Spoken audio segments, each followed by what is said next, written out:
Hi guys, welcome back to my channel. It's been a long while since I've done a makeup tutorial, but I saw this look floating around, and from the minute I saw it, I knew I wanted to do it because I really liked it. And it's the Julia Fox black eyeshadow slash black graphic eyeliner look that I'm pretty sure you've seen already. I'm gonna show you how I did it, and I will say please bear with me. You'll see me do some mishaps, there's some nerves happening, some things out of order, but the look is there and this is how it came out. So if you want to see how I made it happen, then keep on watching.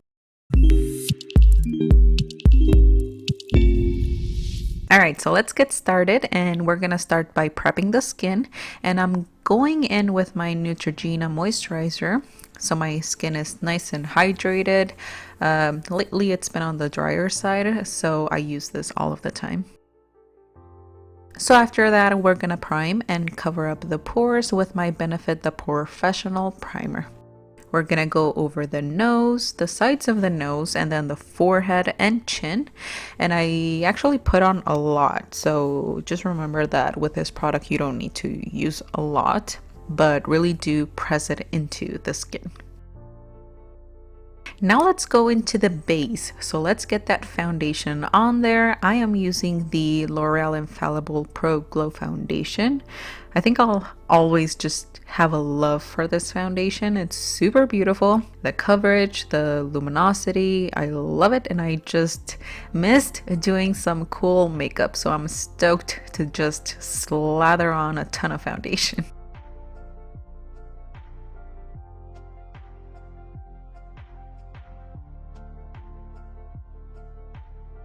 After that, I'm going to go in with concealer, and I am using the L'Oreal Infallible Full Wear Waterproof Concealer, and I've been using this one a lot and I love it a lot.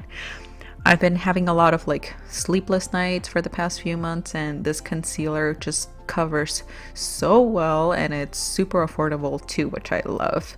So I'm going in with a color that's pretty much the same color as my foundation on my inner corners of the under eye, because that's where I need the most coverage. That's where my under eye circles are the darkest.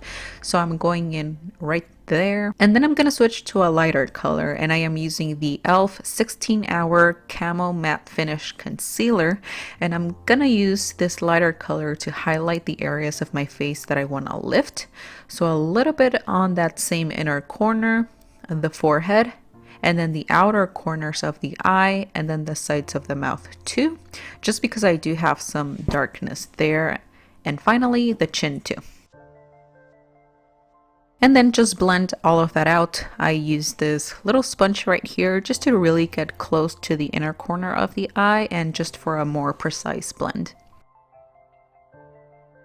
And then, I don't know why, but I was really into contouring in this video and I wanted to play a little bit. So I went in with something that I got recently in my Boxycharm box and I wanted to play with. It's the Aesthetica Contour Series Cream. And I went in with one of the lighter colors on there just to keep highlighting my face. And I do have to say I've loved every product that I've gotten from Aesthetica. They have really good products. I've loved their eyebrow pencils. They've given some cream highlighters, cream blushes, and I've really loved them. I think they're kind of underrated. And I really love this palette too. So I'm just going in and highlighting and then blending in. And then I'm going in with one of the darker colors on there and just start contouring the sides of the cheeks and the temples, and then the nose and the chin as well. And then we're going to blend that out, and you're going to be able to notice right away how easy it was to blend.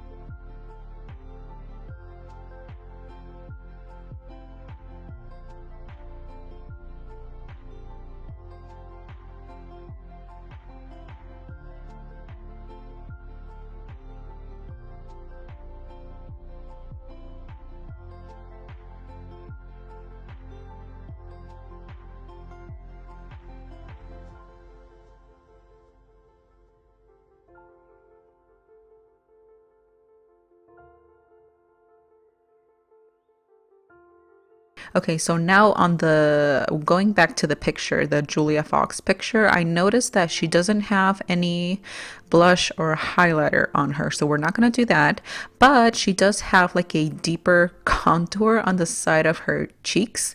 So I'm gonna do that and going in with the darkest color on the contour palette. Okay, so once the creams are done, we're gonna go in with some powder, and I'm using the Beauty Bakerie Flower Setting Powder, which is awesome. I really like it. And we're gonna set the face starting with the sides of the nose and lightly on the chin and the rest of the face.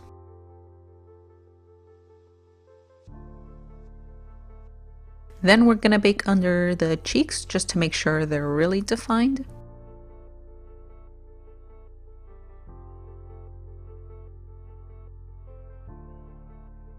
And from there, now is a good time to do the eyebrows. So I'm gonna go in with my usual eyebrow pencil, and I'm gonna do my eyebrows like I always do, just lightly filling them in, because again, going back to our reference picture here, she didn't do anything dramatic with the brows. So it looks like, again, they're just lightly filled in.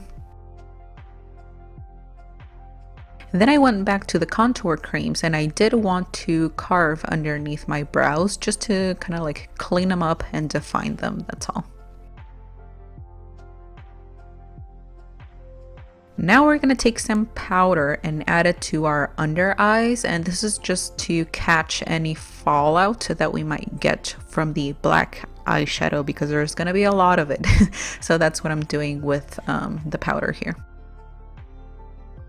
Then I'm also going to do a little bit of powder on the eyelids, because what I want to do is put the gel eyeliner on top of powder, because that's just gonna make it so that it lasts longer, it doesn't smudge or rub off or sweat off. So that's why I'm doing that.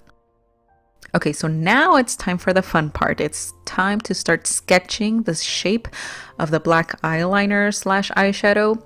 And I'm doing that with my brow pencil. And you can tell I was nervous here and shaky, but I really took my time to just get it right. And when it came to the other eye, just trying to get it as symmetrical as possible.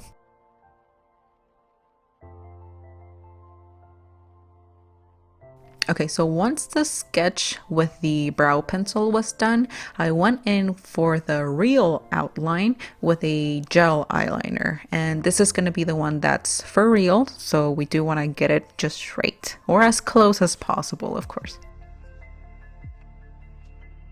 And I did use that gel eyeliner as well for the waterline, so don't forget to do that.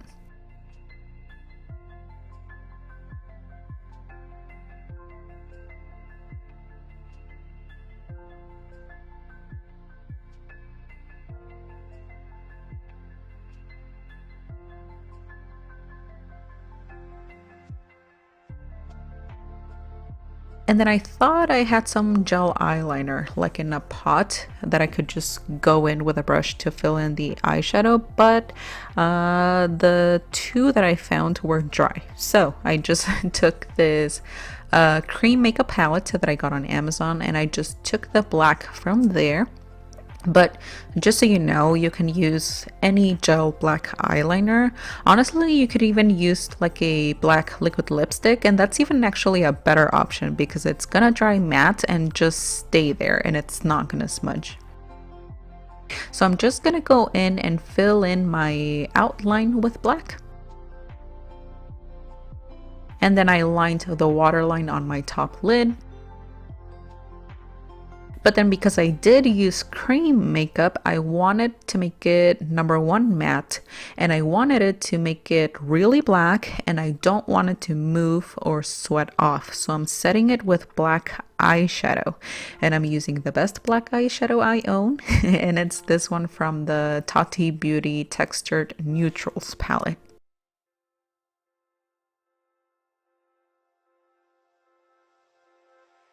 Once that is done, I'm gonna brush off all of that bake.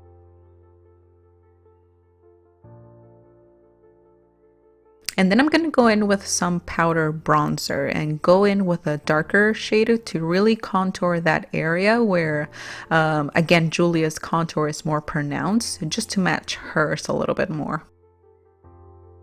And as you can see, I completely thought I was done for some reason. I don't know, I guess I just got excited for the top lid. But for now, I moved on to the lips and I found the perfect shade. I'm using the Milani Color Statement lipstick. The shade is Naturally Chic. And like I said, I forgot lashes and bottom lash line. I'll get to it, but for now I'm setting everything in place with my Morphe Continuous Setting Mist. And then I went and grabbed a few pairs of earrings because I wanted to kind of match as closely as possible the big gold earrings that she was wearing. So I tried on some chunky small hoops, or I had a bigger pair that were similar, or there were these really big ones, which were the ones I went for because I wanted to go big like hers. And then it was time to deal with the hair. I went to go get it wet because I wanted something like sleeked back, and once the hair was kind of there, I just left it, and that's when I realized the lash situation. So I lined my lower lash line and smoked it out with black eyeshadow to match the top.